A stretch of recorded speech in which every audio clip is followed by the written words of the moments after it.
All right, get this fucking thing going. There's no real intro to this. This thing is totally improv. Just let me know. I see Satanic Death Machine. What's going on, man? Let me know that you can hear all this okay there. This thing is, I was just setting this up. I'm just going off the amp. I'm not going through anything off the pedals and the amp.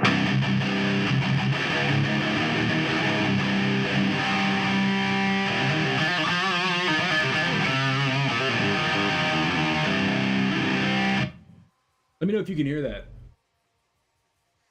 Get this thing going. We are actually, yeah, I'm going live to all the platforms. Cool. Yeah, it looks like it's up. Looks like it's going.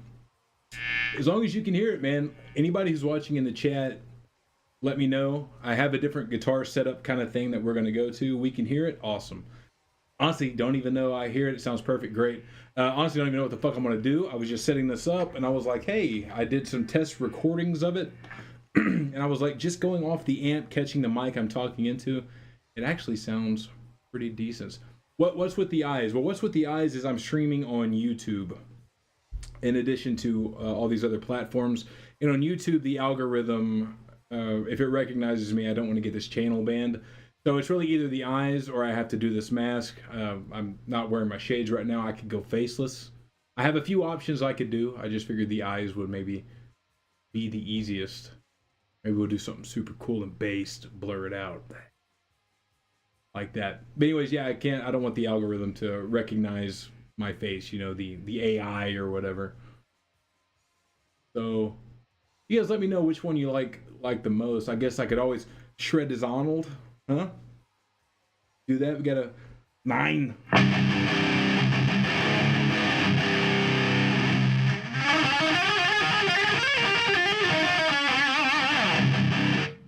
You do that as Arnold. I gotta cover the eyes. Can they identify the background? Well, I don't know that it'll do the background, man. I do this. Let me take this. I can't look at myself as fucking Arnold. Let me do this. So before, when I've done it, I usually do, when I do my live streams, I'll do YouTube for like the first 30 minutes or so. And then I kick it over just to Kick, Rumble, and X. And so far it's been good, but I've also been covering my face. So if they can get the background, they haven't yet. So far this has worked. I can just do this though. I wasn't planning on wearing the shades. But yeah, I didn't even know exactly what I was going to do. S.A. Strum says he could hear it and it sounds perfect. Awesome. I just need to make sure pick one is up. Okay, good. They're all good.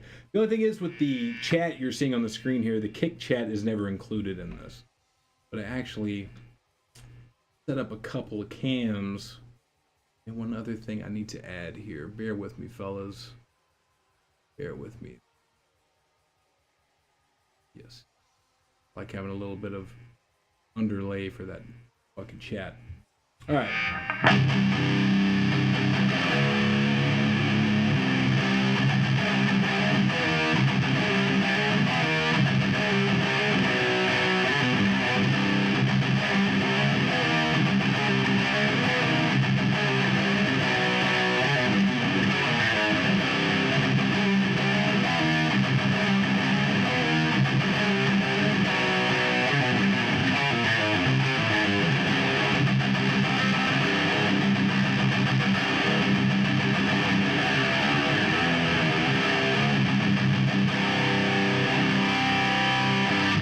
Fuck yeah.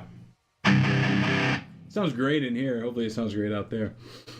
Satanic Death Machine, last time, so you didn't post in Rumble for a long time. Dude, I've been doing live streams twice a week over on Rumble. So there's a lot of content over there. I'm doing like 2-hour live streams. We're playing metal over there. Sometimes we'll get into a little bit of clips and some political stuff. But over there, it's more like free speechy, so the face has revealed, dude. Yeah, I'm trying to work it out. I guess I'll have to look at the screen. Because I guess if I look away, then... all this to avoid, like, it's Texas, it's summertime, it's hot. Really don't want to wear a fucking face mask, but I guess I could.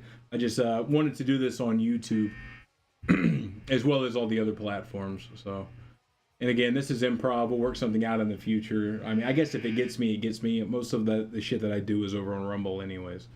But just trying to test some of this shit and see if it works. And I was also thinking I could probably pull up some fucking tabs of like a regular like boomer rock, you know, classic rock and shit like that. Do some like classic rock shit in this fucking C standard tuning. I am in C standard on this. That is the go-to Iron Casket Infuriator tuning is C standard. So, Slayer Gale, what's going on, man? I didn't make on live streams since you do it on a little bit in those times when I was busy. Yeah, it's all good. I normally do it. I normally do the live streams on I'm doing them on Tuesdays and Fridays normally. Either 7 or 8 p.m. Central Standard Time is when I start them. So it's been raining like there's no tomorrow where I am in Fort Worth, Texas. So I'm more based in North Texas. You're more South Texas. It's been raining like a motherfucker over here too, man. Fuck yeah, Sunday stream. I'm driving for the next 3 hours. Won't be able to chat much, but here to hang and listen. Cool. Yeah, I'm just going to go for like an hour or so. Add some downtime. I've already done my workout for the day. I normally never get Sundays off, so I was like, hey, we do something a little bit different. I set up these dual cams, and maybe we just play some riffs. I was just, for whatever reason, I woke up with Inagata Davida in my head, and I was like, have I ever learned how to play that?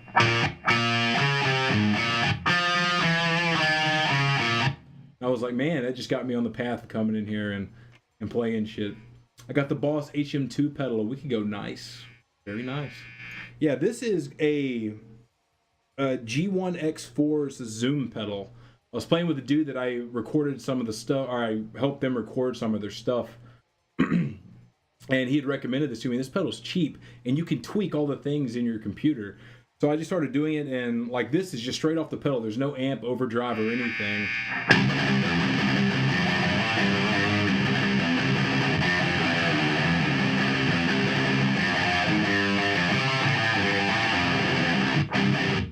So it's like a pretty good little tone. I actually played it live a couple of times, and it fucking wails, man. Do that, and you can set up it has a pedal on it where you can set it to just volume, kill your volume on or off, which is what I'm doing there. While you can hear it going on and off, you can set it to being a wah. You can set it to being one of those fucking whammy pedals. If you're like one of those Rage Against the Machine guys, I'm not, but you know it's an option anyways. But I'll set up right now I have it just set up with that and a wall going straight in. So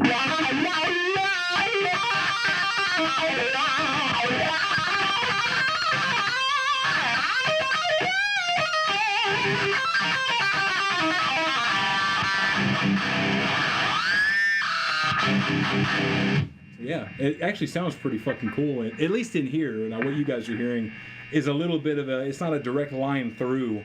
You're catching it through the same mic that I'm talking to. Death Machine, what's your favorite 2026 album so far? Bro, I got asked that night before last. We did a live stream and somebody asked, and I still am like drawing blanks on what came out this year versus what came out like late last year. So off the top of my head, I couldn't tell you. I know that new Goatcraft that I was just listening to is really good. Yeah, I would have to sit down and like really dig through what came out this year versus what came out last year. I do like the new Antichrist Siege Machine is really good. And I'm trying to think, man. What I've been listening to mostly lately hasn't been anything really new. It's been newer stuff, but not like 2026 new. It's been within the past like couple of years, man. I've been listening to like a lot of Triumph Genus, that band from Czechia. A bunch of stuff that I've been uploading to the True Metal Proliferation channel over on Rumble. By the way, check that out. I uploaded a shitload of stuff today. A bunch of Ad Arma, Triumph Genus. I uploaded that over there. Fuck, I'm trying to think what else. I've uploaded like 4 albums today. Sorry, and I'm also a little bit under the weather too, so my voice sounds a little goofy. Anyways, let's try to play some fucking riffs here. What we think? We thinking classic rock? We thinking like some old school metal maybe? A lot of times when I sit in here and I'll just get kind of in the mood of picking, like warming up and shit, I always find myself doing some classics.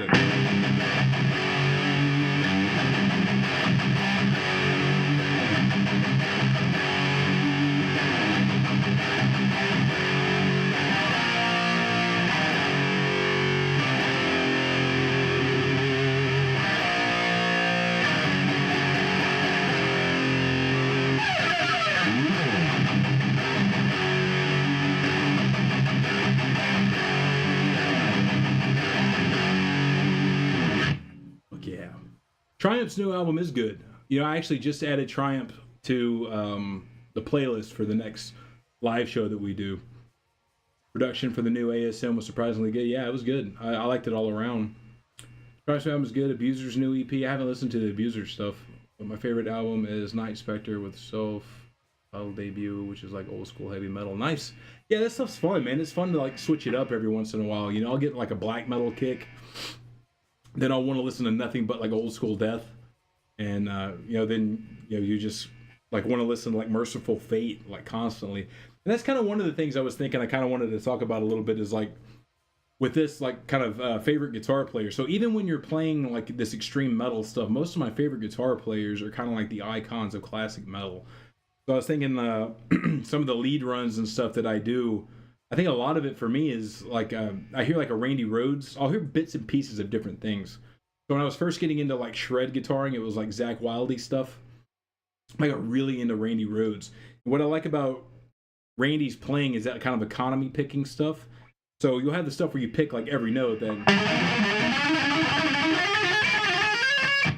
So you have stuff like that, but Randy would do that and do it like fucking flawless. And then Randy would throw in all these little like flutters. So it would be like a...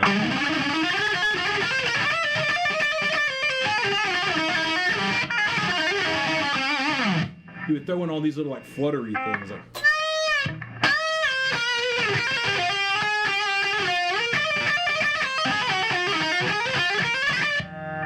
Shit like that. Just...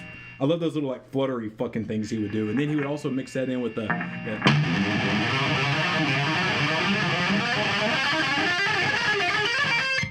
just mixed it in with like pure fucking shred and that little classical niche. To me, I think like one of the best guys, like he was really good, but one of the best guys for me is Andy LaRocque from King Diamond. When you were talking about classic metal shit, dude, Andy is like top notch, dude. Andy is tone, Andy is fill, Andy is shred. Andy has like all of those fucking things, man. To me, he's like Malmsteen, but way less boring. Malmsteen is just on 10 all the fucking time, whereas Randy for Andy LaRocque is like he has all the best bits of that, but he has all the best bits of soul from guys like Randy. And yeah, speaking of Randy, another thing I was thinking, I watched stumbled across a YouTube short where it was people talking about, Randy versus Eddie Van Halen. And I know this isn't extreme metal stuff, but you gotta give respect to the guys that kind of laid the groundwork and stuff. But to me, they don't sound anything like each other. I guess the only thing that's really similar is, and again, I wasn't around at the time, but they don't sound similar at all to me. Like when I hear Randy Rhoads, it doesn't sound like Eddie Van Halen. When I hear Eddie Van Halen, it doesn't sound like Randy Rhoads. I guess the only difference is they do some of the tapping stuff. But Randy is, to me, way more of an interesting player.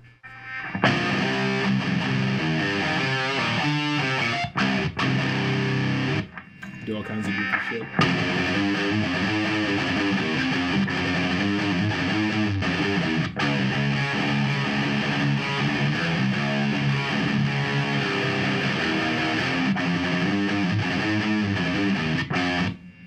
Yeah. This was Michael Jackson. Rage Against the Machine, more like Rage for the... we can't say that word because we're on YouTube. The new 6 Feet Under album is surprisingly not bad. It's definitely far better than their last few releases. I haven't listened to it, man. I saw the video popped up and I never watched it because I gotta say, man, I really don't care about 6 Feet Under. Really don't. Let's see, what else did I have pulled up here? Yeah, we could do... Let's see.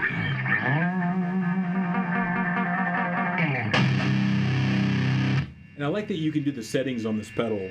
My normal routine when I'm playing, like when I'm playing live or I'm recording, and I use almost all of my tone is through the amp. And I just push the front end with like a distortion or something, like maybe a tube screamer. I have the Boss Turbo distortion on here. That's normally what I'll do. But this thing is coming just all through the pedal. Kind of just simplifies the whole process, and then you just add a wah to it. So if you want to get any of that cool lead stuff, that shit with the wah, I think sounds like really fucking cool.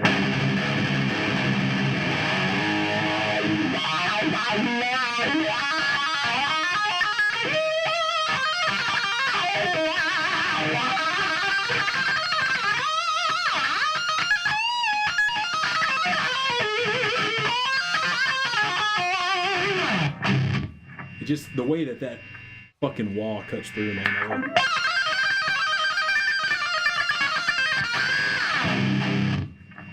Like I can't hardly even find myself playing leads live without having a fucking wah there. Just the way that when it's like solo time, the way that shit just like pushes it up to like max treble and shit. But also don't use a wah like a lot of these guys do, man. Like that actual wah sound. Like Kirk Hammett's real. That's one of the reasons I never like Kurt's solos. But Kirk Hammett does like wow wow wow wow wow wow wow wow wow. Every time he's playing a solo, he's like constantly like rocking the wall. Like I like the idea of using it to kind of like you peak it up to a climax, and then you'll kind of like you'll back it off, like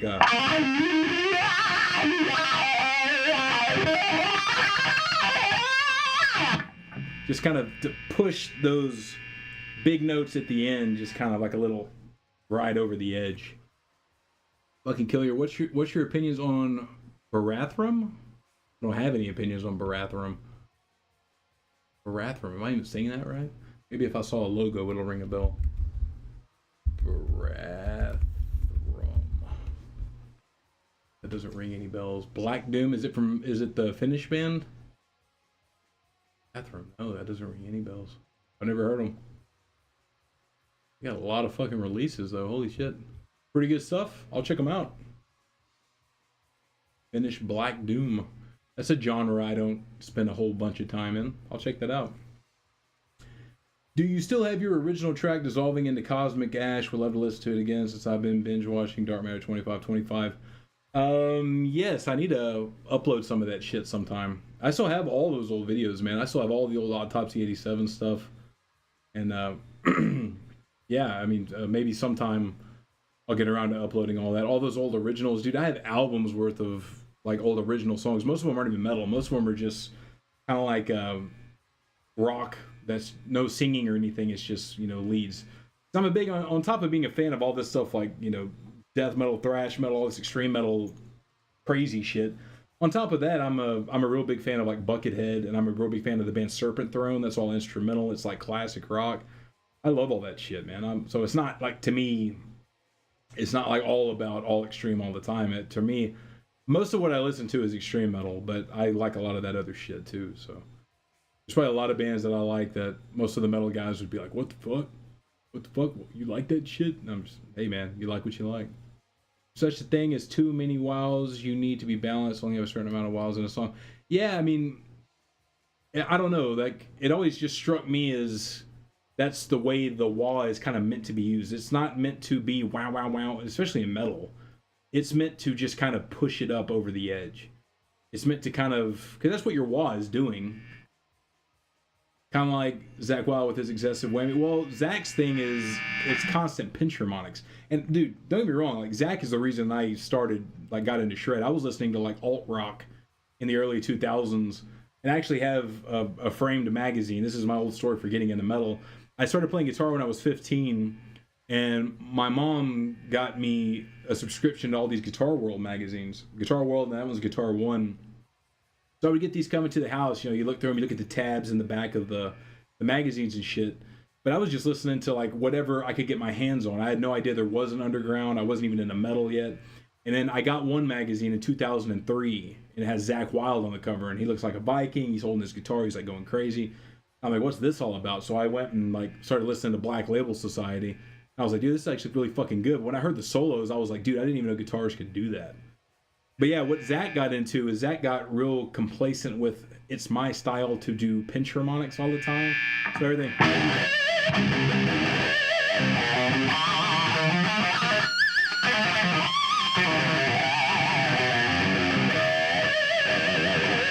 So he's just doing that like all the time. And when you hear him, it really stands out when he's playing like the classic Ozzy stuff. And when you're doing like Bark at the Moon and throwing in pinch harmonics all the time, it's like, dude, what the fuck are you doing?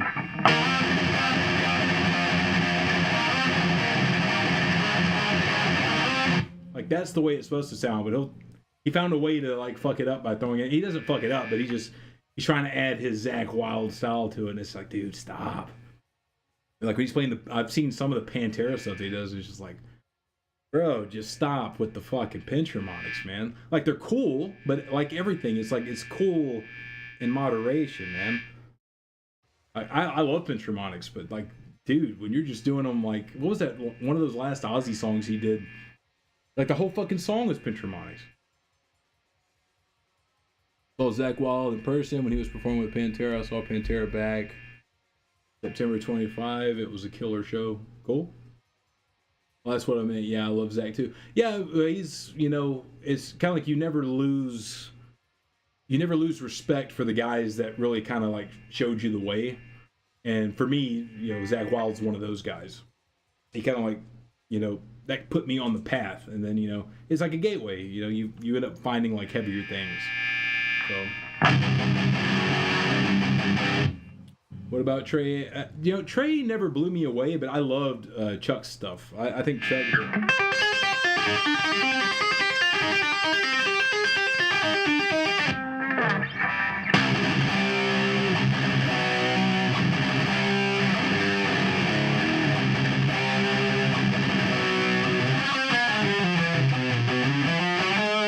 Something like that. I haven't played that in forever, man.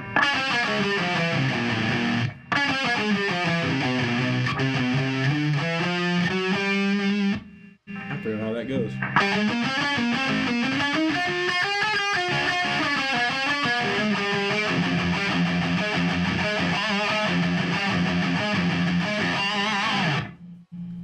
Yeah, there's a lot of cool riffs in that.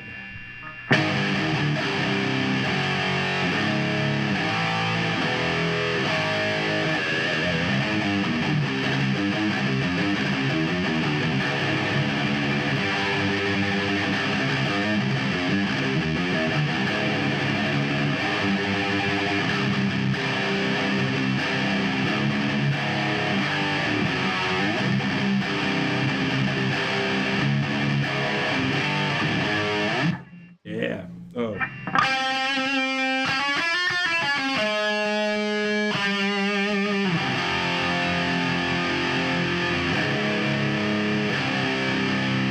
Yeah, man. Death was one of like the early ones that I got into. Morbid Angel I liked, but I don't know. Trey nothing really stood out to me for like his playing that made it just like I really want to play like that. I love that Chuck always had soul in his leads. I don't know, that was a good gateway band for getting into that. Is Necrophagia most underrated death metal band of all time? I wouldn't say it's the most underrated, but yeah, I mean it's good. It is good. I like that stuff, especially when it blends like death. When it blends death metal and like doomy shit, I like that. Notice a lot of people in my generation, Gen Z, what will happen is the first get into like new metal, and then later and start listening to more underground shit. Yeah, I think that's what a lot of people do. I don't think that's specific to your generation.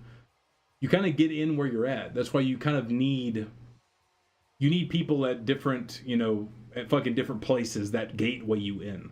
That's why I don't knock the bands like, you know, even Ghost or Slipknot or any of that sort of stuff. I never liked them. But that's why you kind of need bands like that. Because how many dudes got into death metal through like Slipknot? How many dudes got into like quality metal through Ghost? I mean, I don't know of any, but I'm sure there are, right? That's how it works. You just kind of get gatewayed into all that shit, so.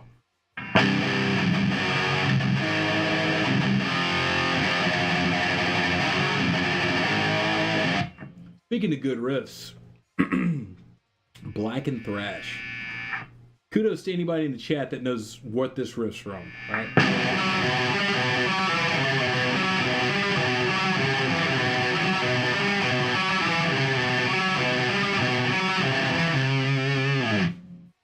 See if you know where it's from, man. See if you know. I'll give you another hint.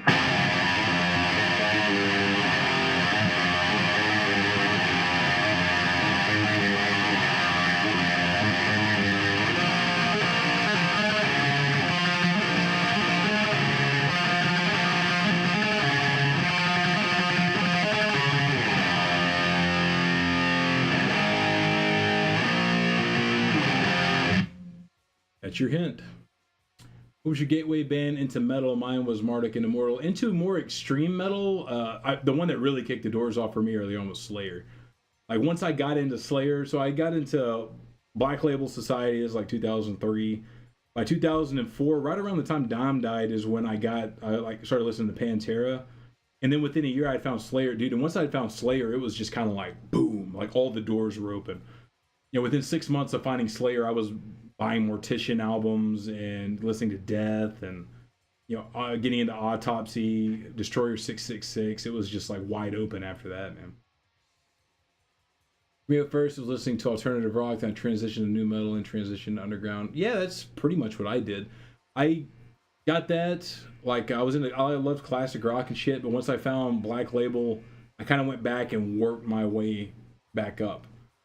Because, you know, once that introduces you to this whole style that was like foreign to me, then then I just kind of like got back and like came back through it. Then I got into, you know, more traditional heavy metal, more of the stuff that was a bit more obscure, still not obscure, but more obscure for me. Then I started getting into thrash, and through thrash I got into death metal, and then eventually I got kind of a little more into black metal and shit. But yeah, Slayer is like the GOAT for gatewaying people. I remember skipping church. I remember skipping church when I was like, like 17 or something, and learning a bunch of those Slayer riffs.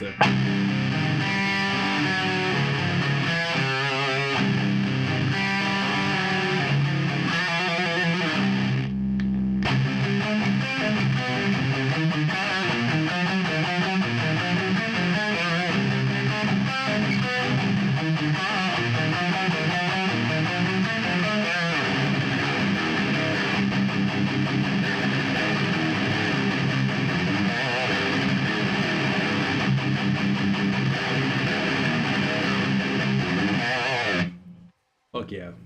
I'll probably do Slayer riffs all fucking day.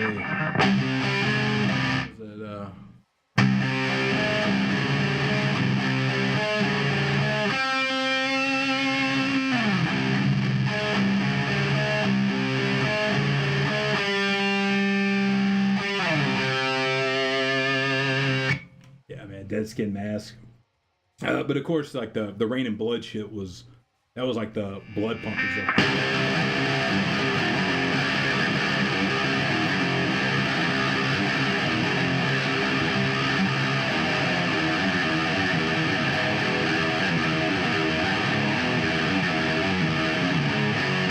Jesus saves. Listen to all that shit.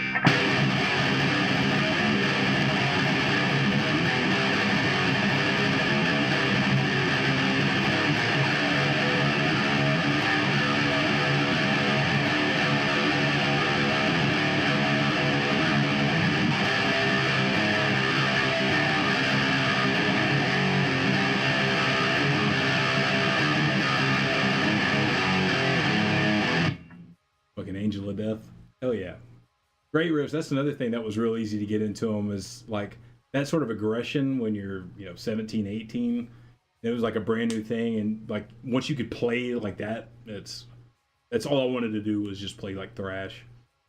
So yeah, Slayer's Rain and Blood. Thrash Metal Wolf says Avenged Sevenfold, Children of Bodom, Slayer, and KSE were my gateway bands before getting into death and black metal. The only one of those, besides Slayer, obviously, that I liked, I never liked Killswitch Engage or Avenged Sevenfold, but I did like Bodom, and I liked Bodom because the leads. Some really good guitar playing in that fucking band, between the guitars and the keyboards. Like, but overall, it's a style of metal that I got out of pretty quick. But that sort of like those leads and stuff is what kept me there. The music started getting like way more and more watered down. But yeah. Slayer, I got bored of Metallica and Megadeth, so I looked up their genre of metal. I listened to Destruction next.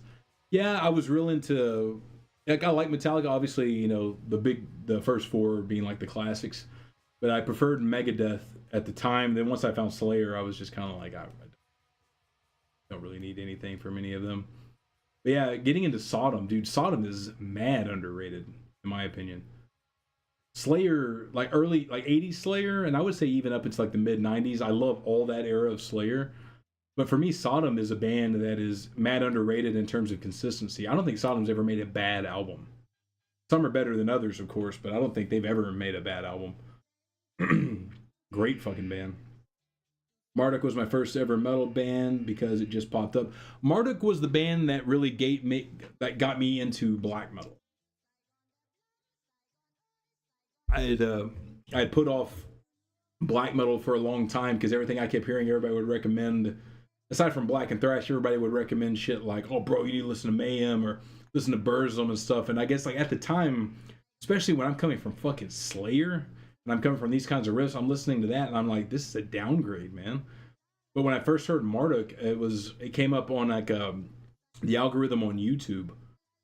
And I remember putting it on, dude, and my eyes were like this fucking big. I listened to Baptism by Fire and I was like, holy shit, like I had never heard black metal like that. But yeah, that was fucking great. That and Iron Maiden, I know a lot of underground metalheads say their gateway band was Iron Maiden. Yeah, Iron Maiden, I think, was the one that really connected the dots.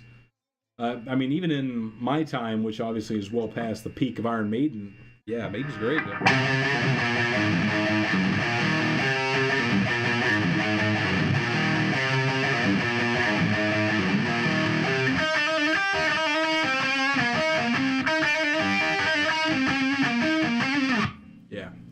It's all that shit. All those cool little leads. Like you listen to Running Free and fuck, man. All those like you listen to Phantom of the Opera.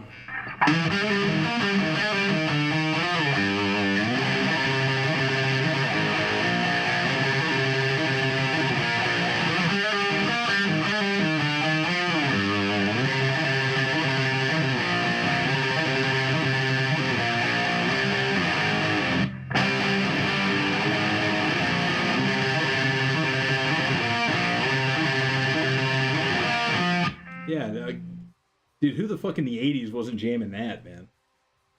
Hey, you were a total bitch if you weren't loving that shit in the 80s. Yeah, I mean, had to be. Had to be. Like, who the fuck didn't like those riffs? Listen to that sort of shit. I love it, man. And how many metal bands, like, there's even a lot of, like, the Iron Casket riffs that I've done that are kind of similar to that sort of fucking, like that sort of just trilling on like a fucking note, just hammering it out like that.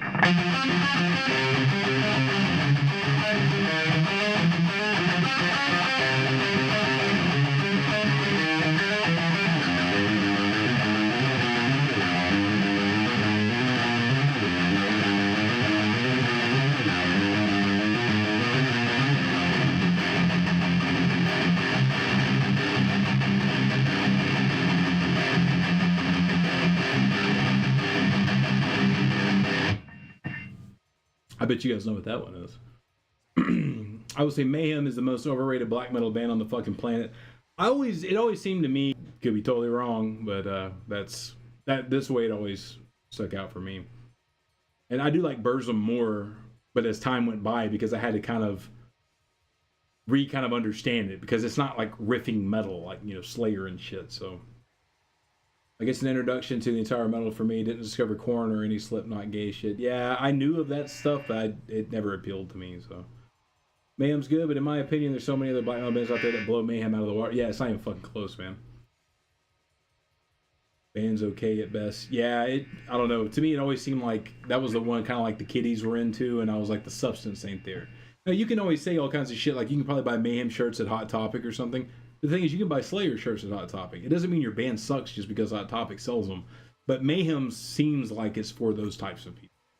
Where Slayer is like, dude, like they had their kind of cheeseball shit in the 2000s or whatever, but you can't deny like early fucking Slayer, man.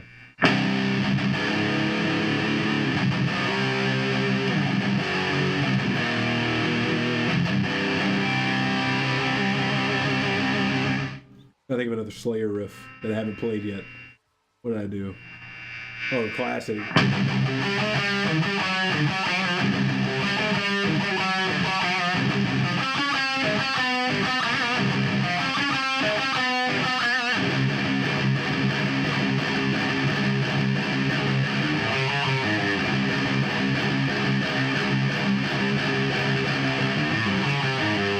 Yeah, hearing all that shit when you're like 17, 18 years old and you figured out distortion and how to play and stuff, it's like, there's no going back. I'm never going to be like a country blues singer. Though you can play a little bit of blues, though, I guess. What if I turn the distortion down a little bit?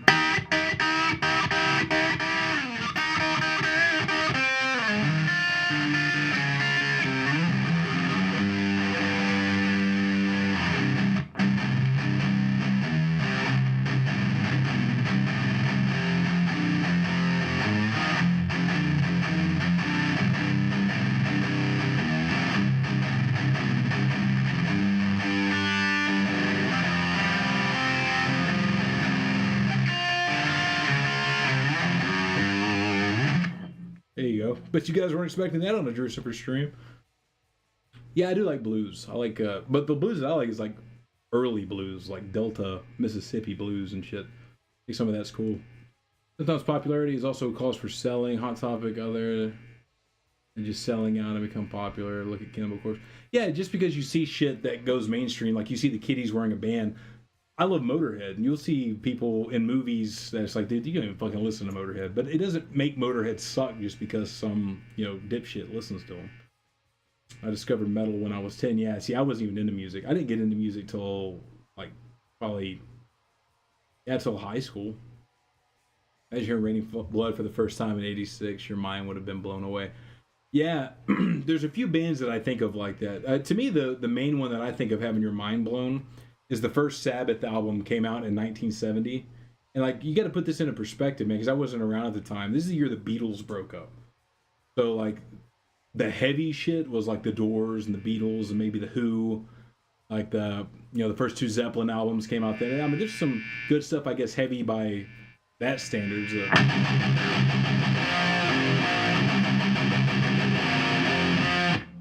Communication breakdown.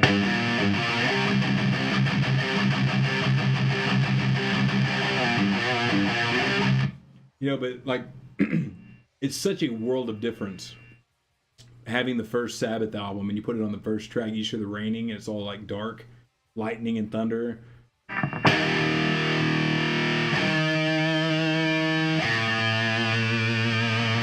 You're just hearing these evil fucking notes, man, and it's... I wish I remembered some of the other Sabbath.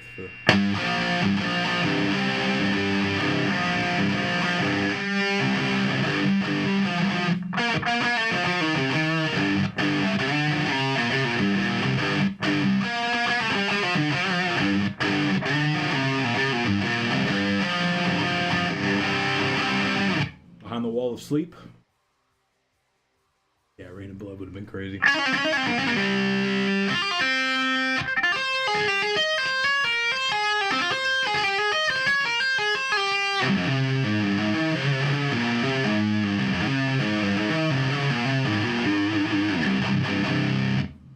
These things are just, every time I walk in a room and there's a fucking guitar, I just like want to pick it up, man.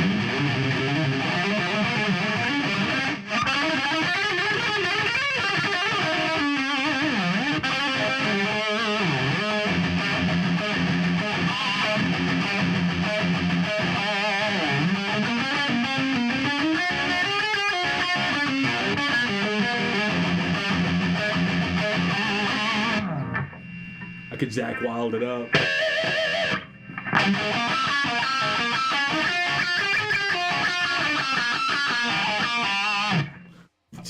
Do fucking all pinch harmonics.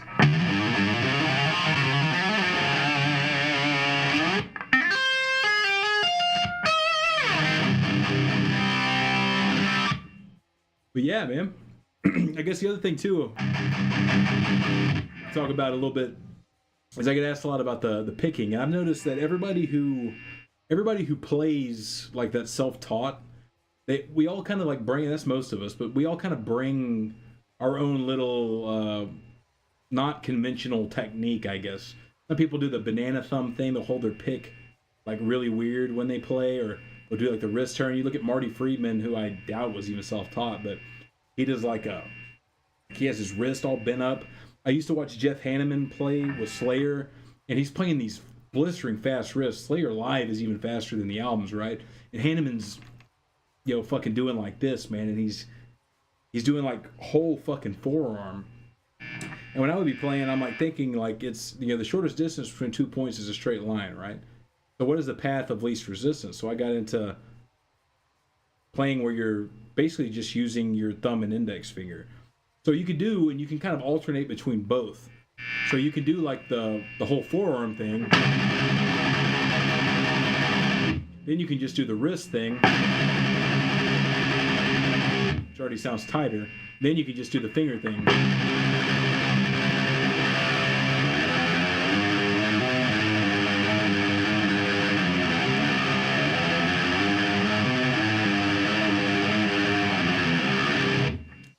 And you can do variations in between.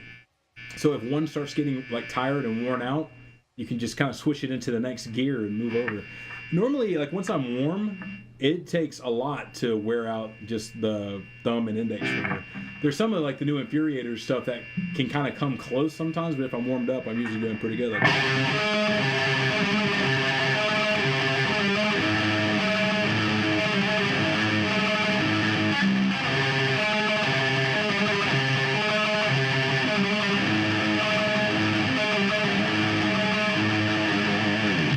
so yeah, but that stuff comes in handy a lot. I'm actually kind of wondering how some of the other guys, how they play some of that black and thrash shit without it. So like that riff I was playing earlier, that's a Destroyer 666 riff, by the way.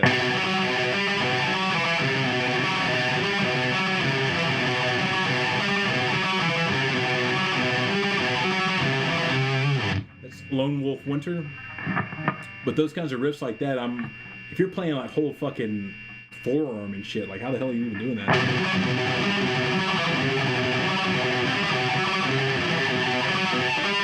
See, I've already got my accuracy down so kind of tight with the finger stuff that certain things switching to a different way of playing it, it's almost like it doesn't work. So if I just do the fingers on that,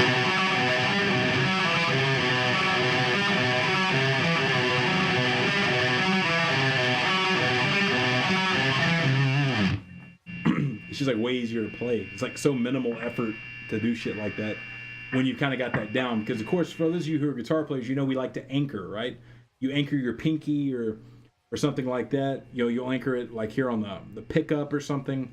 You'll find some spot where your hand just kind of sits while you're doing it, and that way your hand is, that's why they call it anchoring. Your hand is anchored while your fingers can move around and string skip and stuff like that. So.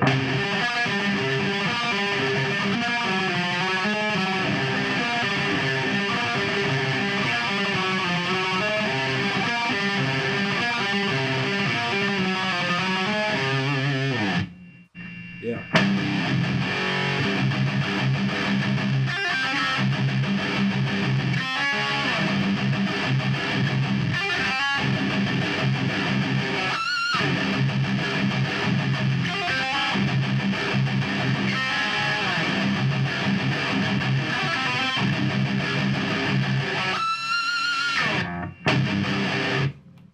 Fuck yeah. Some other shit here, make sure. All right. We're good. Yeah, it's like I say, I'm not going to do this too long. It was just kind of setting this up. I didn't even know what the fuck I was going to play. Probably, if I'm just left to my own devices, I'll end up just playing a bunch of classic rock shit.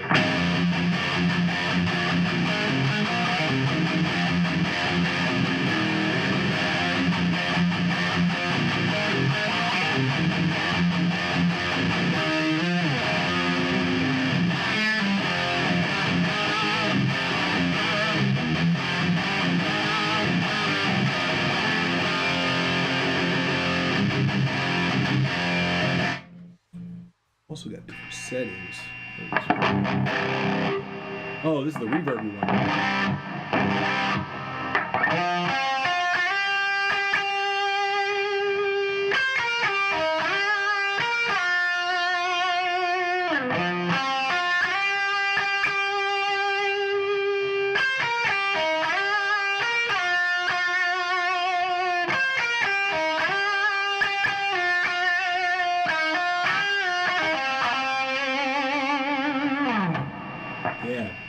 Does anybody in this extreme metal chat here know what that is?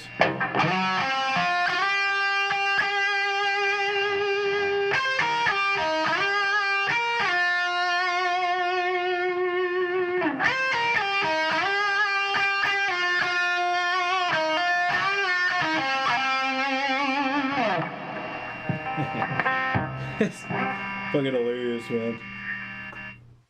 Fucking Steve I, for the love of God, playing that in the middle of. Everybody in the chat over here is talking about fuck sadistic execution and goat penis and stuff. Great shit, man. I like all this fucking craziness. What's your stance on poser goth chicks ripping on Triumph, Atomic Goat Crime, and Goat Smegma? Wait, what? Poser goth chicks are ripping on Triumph, Atomic Goat Crime, and Goat Smegma? And what is the IR mostly primitive warfare revenge? Literally every band you mentioned there is good. My favorites of those, Atomic Goat Crime, Triumph, and Primitive Warfare. But what, there's goth chicks that rip on them? I don't know. I guess I'm out of the goth chick loop. I had no idea. My friend that played drums in a band called Fuckface, they played a festival back in 2009 with Deicide, Anal Cunt, and Fuck the Fact. I'm pretty sure Sadistic Execution and Goat Penis never ripped by posers. On TikTok? Wait, so there's goth girls on TikTok that are talking shit about war metal bands? Yeah, but what the fuck do they know? Maybe they know a lot. Maybe they know more than I do, but what I don't know. I'm trying to get context. Why would they rip on them?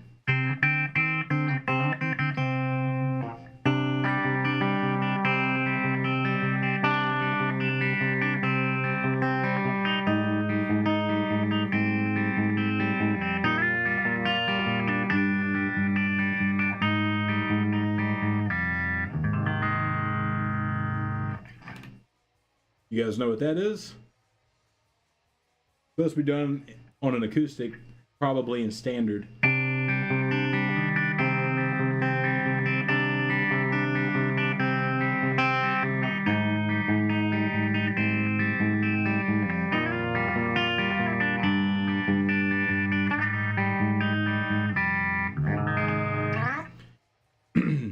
If you guys know what that is, let me know.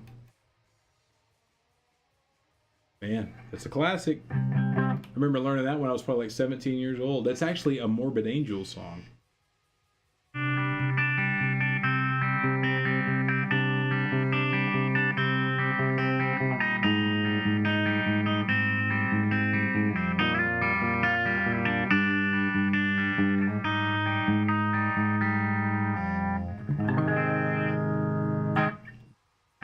Nobody got it. Desolate Ways.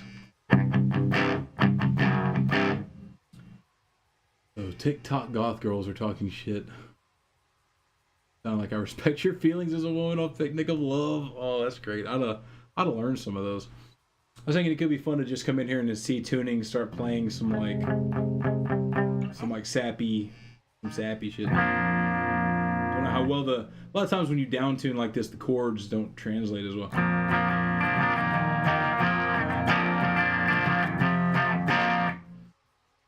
Picnic of Love, classic.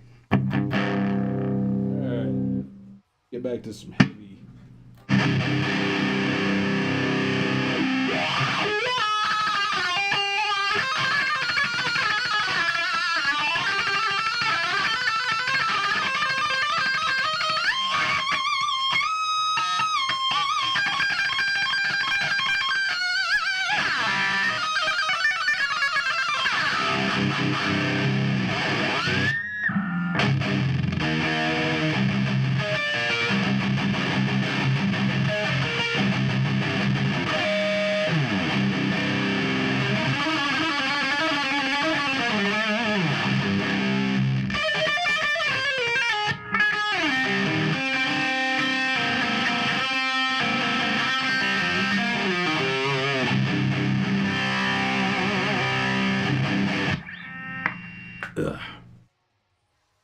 Probably didn't know that because I imagine you probably don't keep up with TikTok drama. I've never used TikTok.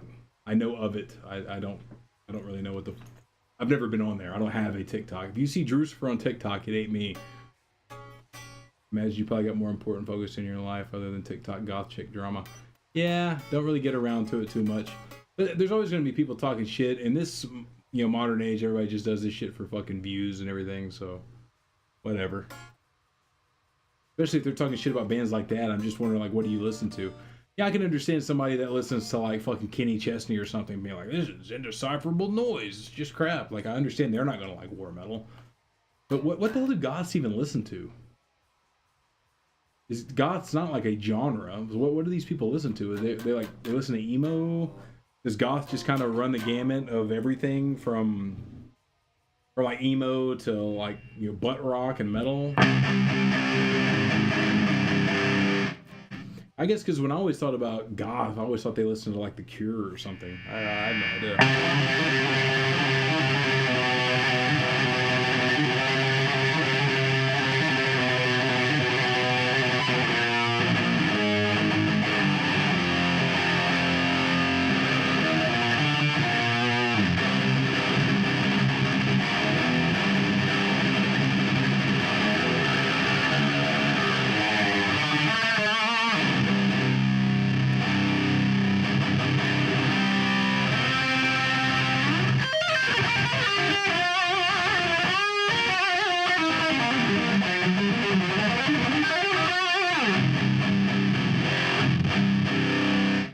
Probably rap or some shit like that. Yeah.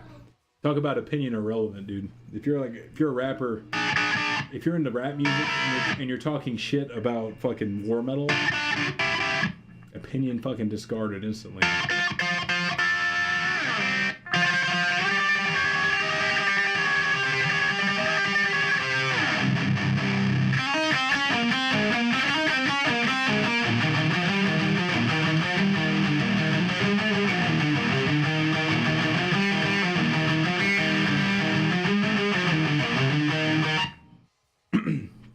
Most of the time when I pick up a guitar, I'm just playing all kinds of random shit.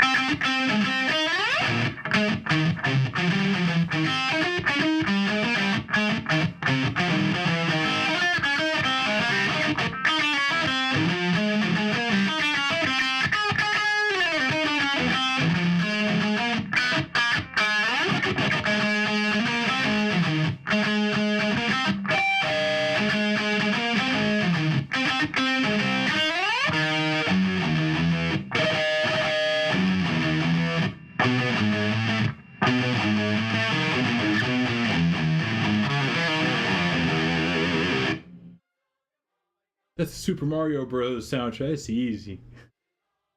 That's easy. Yeah, some of this stuff I'm like, when did I learn that and why did I learn it? So, it's funny, some of the shit that'll stick with you. It's never like the stuff that you're like, oh, that was a badass riff. Fuck, I didn't record it. Then I forget it like 5 minutes later. It's like, that would have been such a good song. But I'll remember the fucking Mario Brothers riff that I learned when I was like 16 or something. It's the underground theme for the Super Mario Bros. Jesus Christ. What else? What else?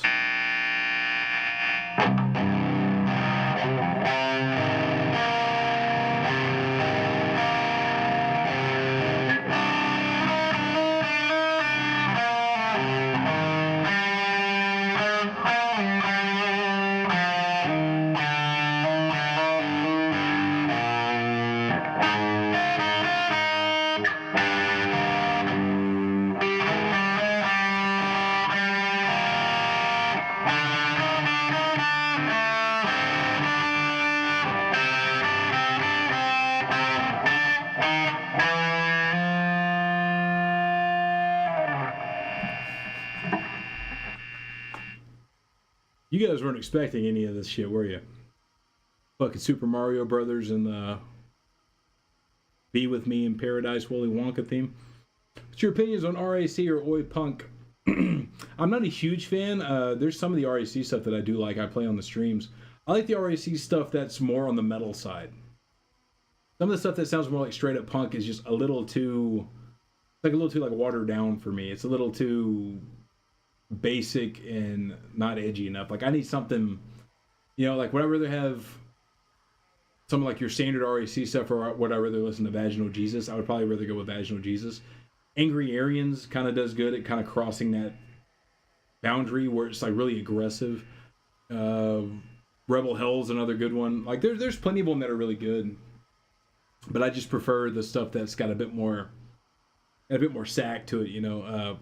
Dead Communists I would recommend to everybody. I think they're from Finland, I believe. But all their stuff it's almost like Motorheady RAC sounding.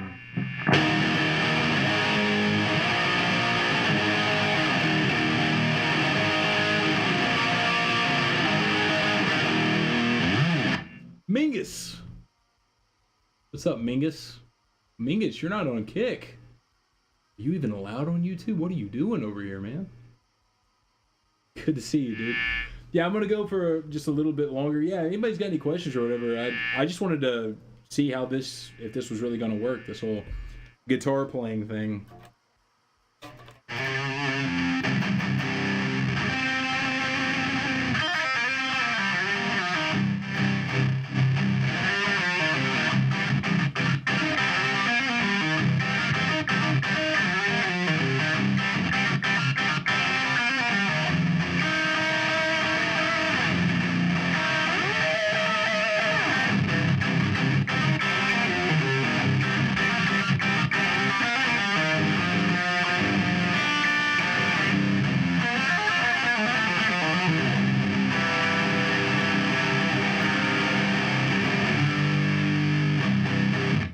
That's the way blues should sound, you know?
Just like playing everything but fucking metal on the stream. It's hilarious.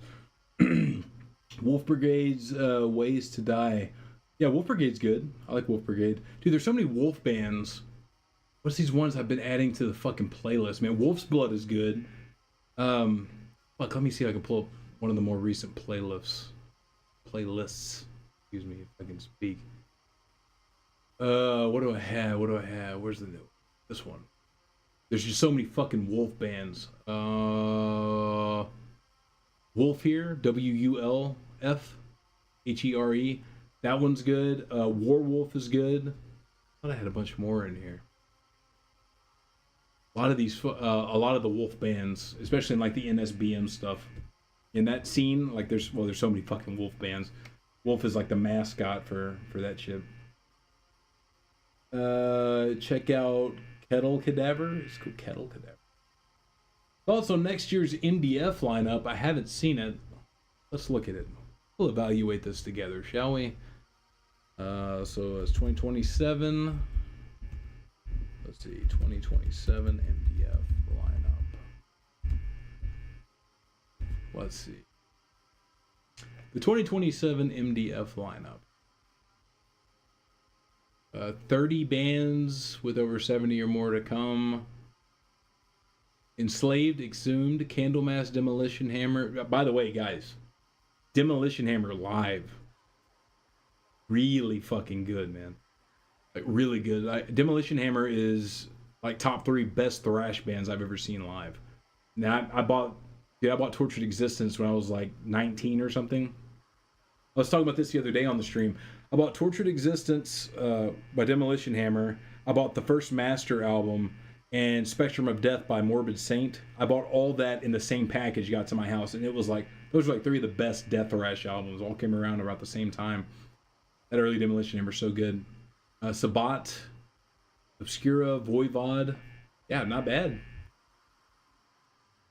And Candlemass, though, I'm assuming it's that newer. I don't know exactly what lineup for Candlemass that would be. I don't think Messiah is going to be in there. Pull a picture of it. Yeah, and I might end up having to miss Destroying Texas Fest because I'm going to be going to that Dead by Dog thing. That happens like right at the same time. I have to click again. It announces the official lineup. Let's see. Sadistic Intent. Okay. Voivod. Exhumed doing a gore metal set. They're doing gore metal in its entirety. Wow. Slaved. Yeah, there's a lot of good shit on there, man. You guys have fun at that. Death Thrash rules. Death Thrash does rule. I think if I had to think of what my actual favorite genre is, I would have to go with Death Thrash, man. Death Thrash or Blackened Thrash. To me, Thrash is, you know, the straight up Thrash. That shit kind of gets old, but when you blend in some of the death metal and all that with it, I think it just sounds so good, man. Blackened Thrash, I just love that kind of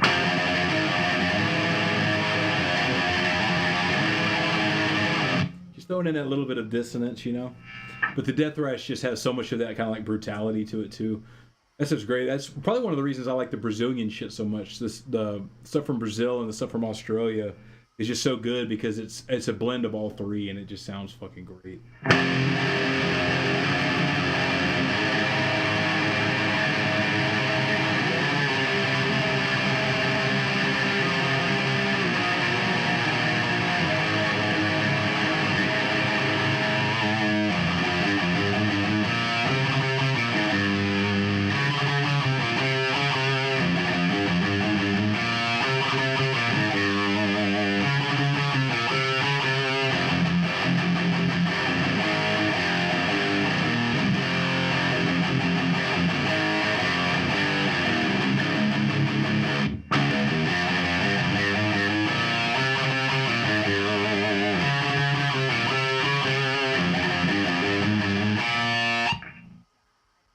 You guys know that one?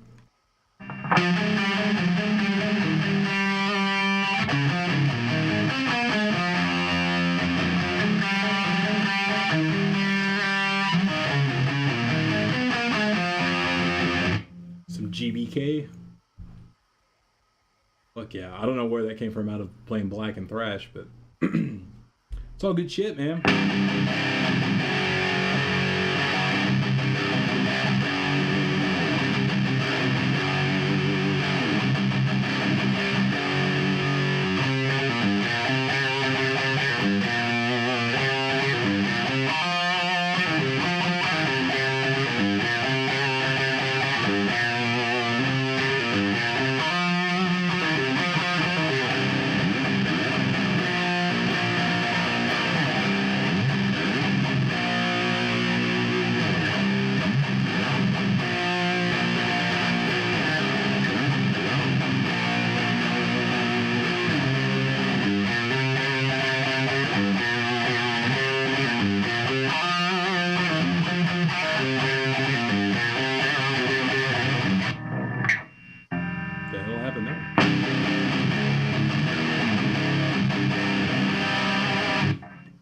Some Sabbath.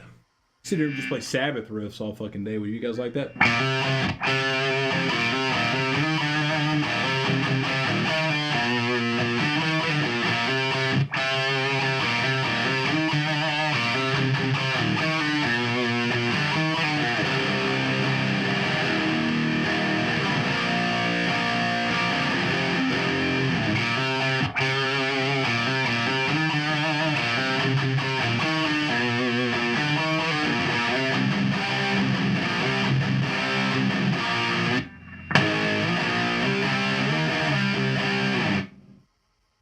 Do you think that metal should go beyond just attacking Abrahamic religions, like attacking also outside of it? Yeah, that's the whole. I always thought that was the whole idea. That's one of the reasons I always value so much the bands that talk shit about even Islam. I know that's an Abrahamic religion, but people won't mess with that. Like so many of these fucking bands won't mess with it. I know Exodus did that track, "Children of a Worthless God," which is a great track. But all I ever saw when I was seeing them talk about it was like, hey, we don't mean all Muslims, and we don't mean all this, and we don't mean all that. We don't want to offend. And I'm just like, bro, like, how can you guys make all this shit, talking all this shit about fucking Christians, but leave, like, the death cultists in Islam, like, they can just do whatever they want. We don't want to offend them. Like, what is that all about? Dude, you can do it with Hindus. You can do it with Zoroastrians. You can do it with Christians. I'm just saying, like, once it becomes... I kind of take the South Park guys. They used to talk about this. They said either it's all okay or none of it's okay. Because if we start saying, well, we can fuck with everything but not this one group over here, you know, if we can fuck with everybody else but we can't fuck with Scientology, well, now it's kind of just fucked up that we're messing with anybody. What are we doing? So yeah, drawing the line at like, well, we're only going to fuck with the Jesus lovers is... We're on YouTube, so I gotta be careful with what I say. He's very non-hetero. I'll say that much. The death metal band talks about Islam is infidel killing for immortality. But the thing is, that right there, that's a death metal band that talks about it. But that's like super fucking rare. And when KK Warslut was up, I think he was in Russia or whatever, or maybe he was in Sweden, something like that. And there's a video on YouTube that's been up for years of them calling him a racist because he says that about, you know, it's like everybody wants to be anti-Christian, let's be anti-Islam for once. And that was like a big thing, and everybody's calling him racist and shit. I was like, that to me just proves you need more bands talking shit about Islam. That thing's fucking sacred, man. Like, say what you will about Christianity, at least it was adopted and fostered in the fucking West. Like, just importing shitloads of fucking Muslims and stuff, and we're not supposed to make fun of their retarded religion. Like, what is that all about? I didn't sign up for this. I signed up to make fun of all of it, goddammit.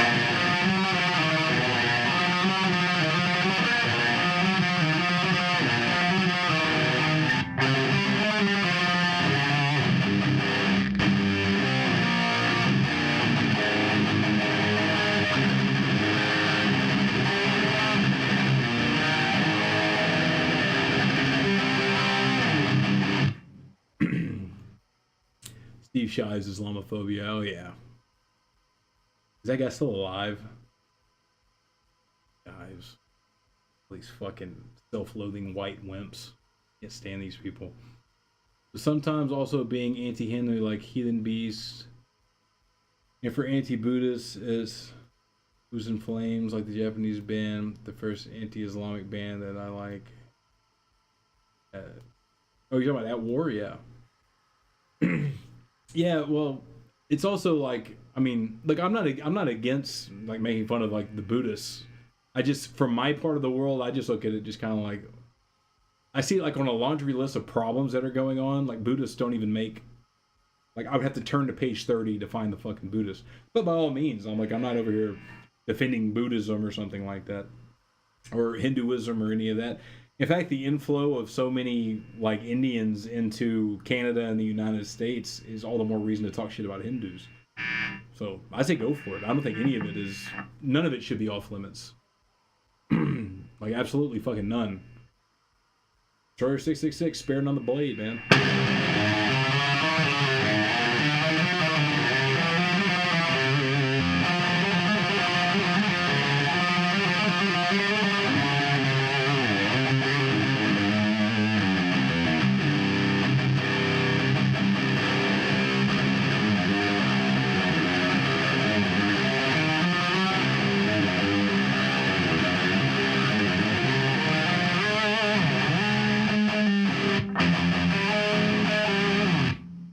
Hindus worship cows. Yeah, they like bathe in shit. It's fucking disgusting, man.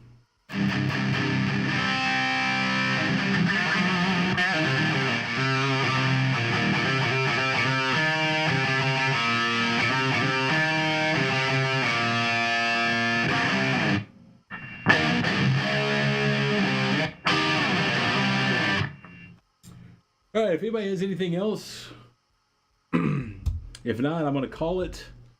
This was fun. Apparently, the guitar stuff works. A phone blowing up over here.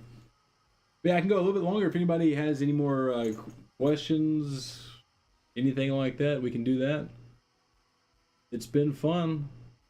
But I was originally only planning on going for an hour. This thing's totally impromptu. Again, if you want to catch any of the Drewcifixion live stuff, we play. We play tracks, bands. We talk about some political stuff. Like even now, we're talking about Hindus. I could talk about Hindus all fucking day, considering parts of fucking Texas are like unrecognizable anymore. It's like little India. But I can't talk about all this stuff on YouTube, which is one of the reasons we go over to Rumble. One of the reasons I have my face covered on here. Asian religions aren't as widespread, so people don't talk about it as much outside of Asia. Yeah, it's just in the realm of like it's the same reason. Like I say, it's in the realm of what you're directly dealing with. I understand why bands were hammering Christianity in the 80s and even in the 90s. And even today, I mean, I'm not saying Christianity needs to get a free pass, but it's also like the times change. Like, I don't know. I mean, for me, there's plenty of stuff I disagree with the Christians on, but I don't, like, Christianity is not a cultural superpower in the way that it was even when I was in high school. Like, Christianity doesn't have nearly the big time influence, it seems to me, so that it used to. Big Mingus, any chance of streaming a band practice? I could talk to the guys because we do it in here. I actually have a different webcam set up in the corner of the room. Maybe sometime. I don't think so, but maybe we could do that. That might be fun. Cool idea. All right, later, Slayer. Yeah, I guess I'm gonna get out of here too. But yeah, if anybody had any more questions, comments, anything like that, I was just gonna pimp the live stream a little bit. I do them on Tuesdays and Fridays unless I'll let you know ahead of time if something has to move. You know, if something has to move, then something has to move. Sometimes the time doesn't work out, but always, so far I've always made them up. And I'm doing 2 a week. I start them here on YouTube, and then we do like 30 minutes here, then we move them over to Rumble and Kick, X. Yeah, we got a bunch of shit going on over here on X. Bunch of comments, but again, those comments don't show up over here too. But yeah, I don't think we'll ever stream a full practice. Just being honest, I don't think we will. But maybe. I mean, back when COVID was going on, I thought it would be a cool idea because like they wouldn't, you know, a lot of the venues wouldn't let you play live. I was like, dude, we could just stream it from the jam room. But I don't know. I think it'd be a cool idea. I'll run it by them. Maybe we'll prepare something. And we could do that. That might be fun. I guess the biggest thing would be making sure everything sounds cool because, you know, as fine as this guitar sounds through that amp back there right now, once you get everything in here going full blast, it's going to be really hard to balance out sounds for like streaming. That becomes pretty difficult because you never know. This mic sounds good for my voice. This mic sounds good for that guitar. Drums are the ones that are really picky. Drums, depending on your mic, they can turn into like trash cans like really fucking quick. Move a little bit closer here, rolling over this fucking pedal board. Satanic Death Machine. Should metal go into topics like pedophilia or pedophobia or any glorification of real world atrocities? I think yeah, and I think it always has. I mean, what is war if not, you know, the function of the human condition that's never ending? That's real world. Pedophobia is interesting though. So you mean like that would be like fear of pedophiles, or would pedophobia be fear of children? Either way, I mean, I don't know. I don't see why any of these things would be off topics just in and of themselves. There's maybe more tasteful ways to do things. I'm not saying I like hearing about all this stuff. I mean, you can make, I mean, it's metal. You can make anti-white music if you want to, and there's probably a lot of bands that do that. That doesn't mean I want to listen to it, or that doesn't mean I even agree with the you know the lyrical matter or something. But it doesn't have to be run by me. That's the whole point, and it's completely decentralized. The whole point of this is it's supposed to be you know, kind of like wide open. It's the unrestricted free speech art form is kind of what extreme metal, extreme music in general is supposed to be. So like, why would you not? Just to crush every taboo, fear of children. Yeah, I mean, you can. I don't know.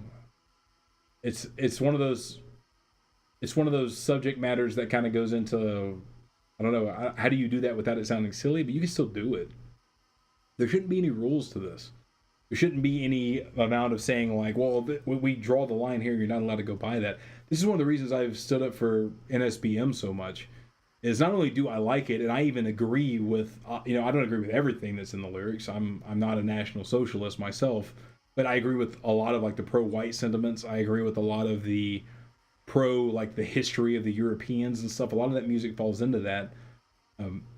So, but I still, if for no other reason, then you should be allowed to say it without being fucking banned, man.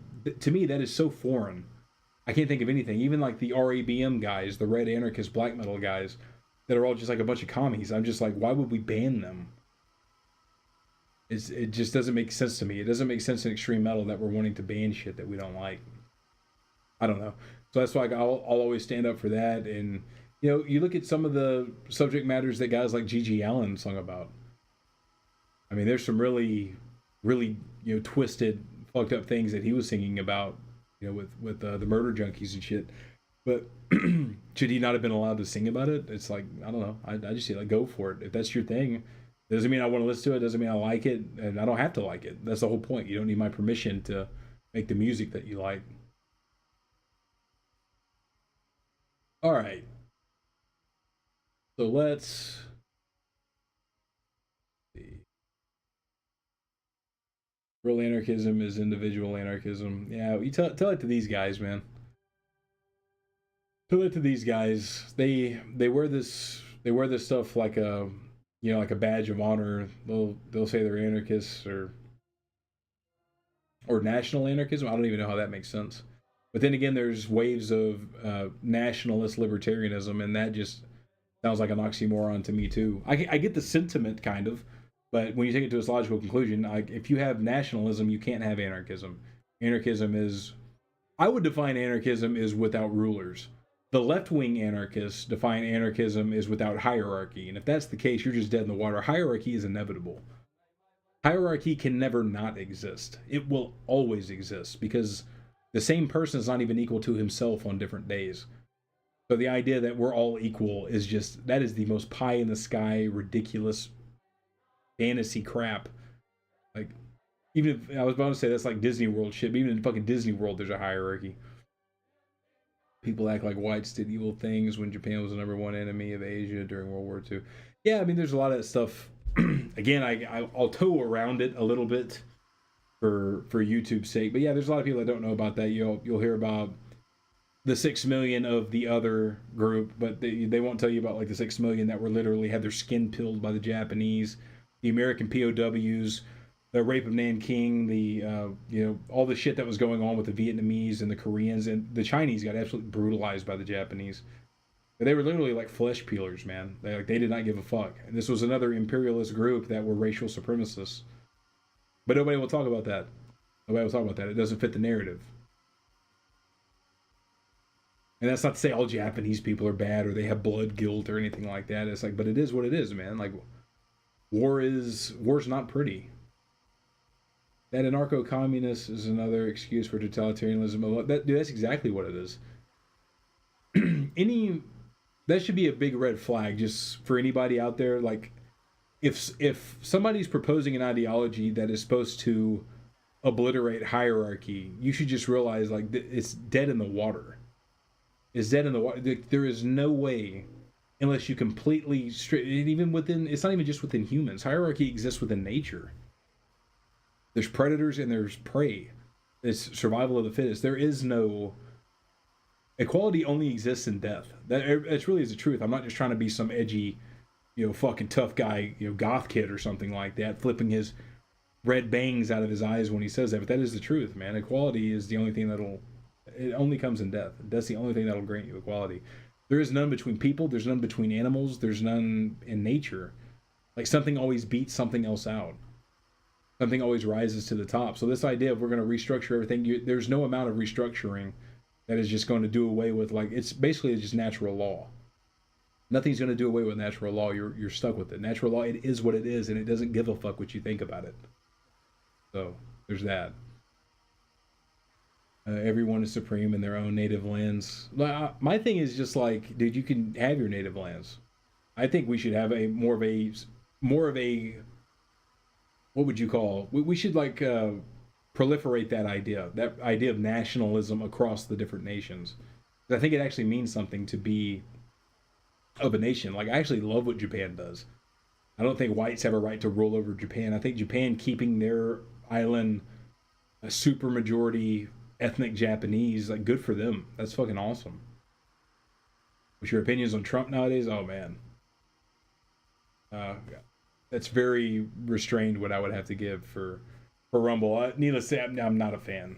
Not a fan, like, at all.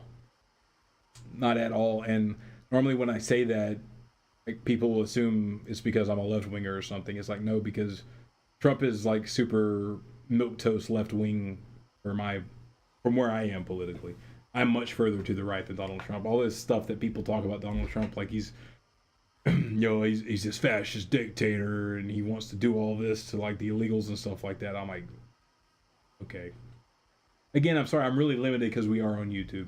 If we were on Rumble, I would go free for all. In fact, I've done videos over there about some of that stuff. No, I think he's a fucking pussycat. All this stuff that, it's funny because there's so many of us on the right that kind of wish Trump was what the left think he is, but he's so not. Like, they're like, oh, he's horrible. He's trying to just fucking, again, I'm so limited on what I can say because we're still on YouTube. But he's going to do all these really bad things. And I'm like, dude, he's not doing like any of that.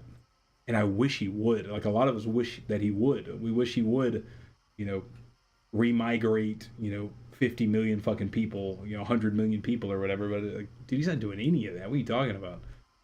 First thing he does when he comes out, they're like, "Oh, he's gonna give the ice raids and all that shit." Like the first thing he does is like, "We got to keep all these people for like hospitality and agriculture," and it's like, he's like a fucking left winger.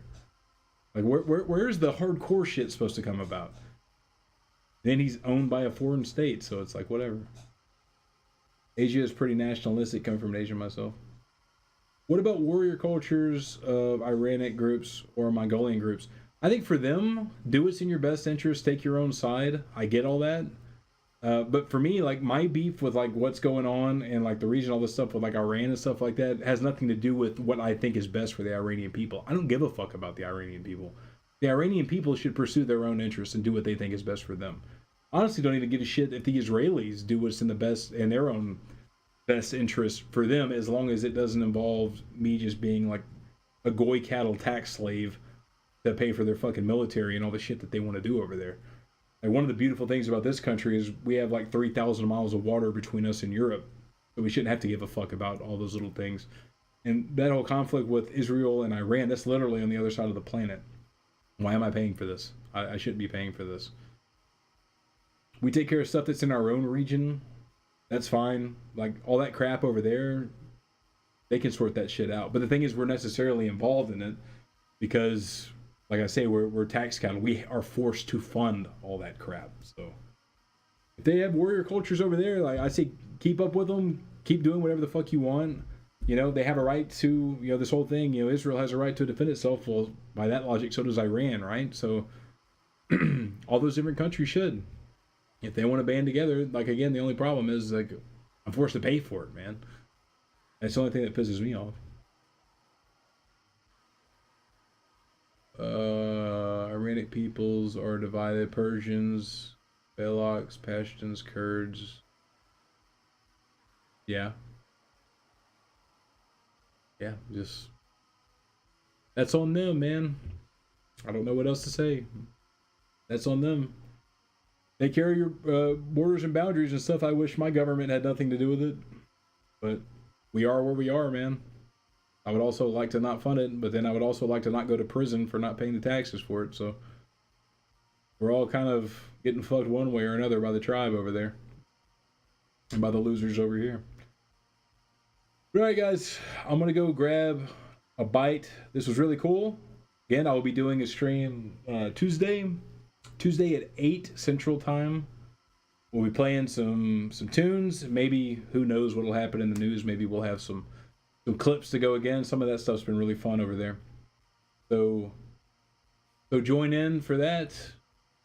I am out of here. This was a blast. I'll take it easy.